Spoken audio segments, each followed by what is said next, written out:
So good. boy. So good. So the weather, Yes. wow. I mean, the temperature just seemed to just dip and it's just staying there. It is. I mean, we don't really see any significant warm up here, at least for the next week or so. Wow. Those of you who have new fireplaces that you want to try out, this is Now's the the time. time to do Now's the so, time, right? Going to be a cooler stretch of weather here all the way through the weekend and into the start of next week, when we should even see some cooler numbers begin to arrive as far as temperatures. Looking at the Seattle skyline right now, things are pretty quiet for us as we head on into the end of our evening. Now, we do have some pretty high wind gusts that were reported earlier today. 51 miles per hour at Port Townsend. Bellingham came in at about 45 miles per hour, and Friday Harbor came in at about 40. So those are the strong winds that came through with the steadier rain that we had earlier this morning.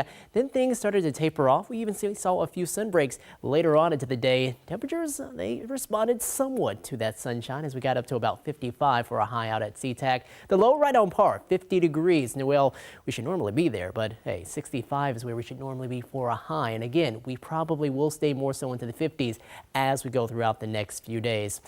Currently sitting in the lower 50s, and that low of 50 degrees might be in jeopardy as these numbers could maybe drop just a bit lower before the night is said and done and before we head on into Wednesday. South winds currently coming in at about 10 miles per hour. Lower 40s already showing up in Bremerton and in Shelton, so it's not going to take much. As soon as we get those clear skies and as soon as the winds start to lighten up a little bit, expect a lot more of these numbers that are in the 50s currently to drop more so into the 40s. And the winds currently, SeaTac coming in about 10, right now at 10 in Everett, and currently sitting at 10 out of the southeast in Whidbey Island. So not strong winds, but they are noticeable, still around 10 to 15 miles per hour.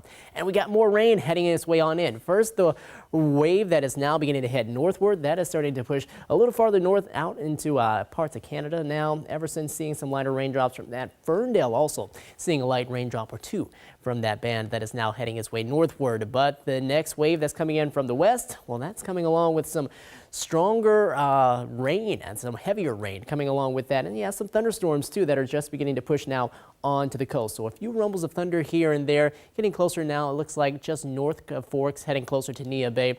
And that will come on throughout the night and help to reduce some of those heavier showers that we'll see on into the morning commute again as we go on into tomorrow. So almost a repeat of this morning. I think this time around, though, the rain won't be quite as widespread. We'll see that move through about 6, 7, 8 a.m. Then we'll go on into tomorrow afternoon. Start to notice some sun breaks ahead for us. Showers should decrease as we head into tomorrow evening. And again, snow levels are going to drop tomorrow. So snowflakes possible closer to Stevens Pass or White Pass, and then across parts of the northern Cascades as we start to see the cooler air settle in. And that's going to drop us back down again into the 40s for lows, which we're going to stay there for the next few nights and see highs into the 50s. A slight bump in temperatures up to 58. We'll take that on Saturday before things cool back down in the low to mid 50s on into next week.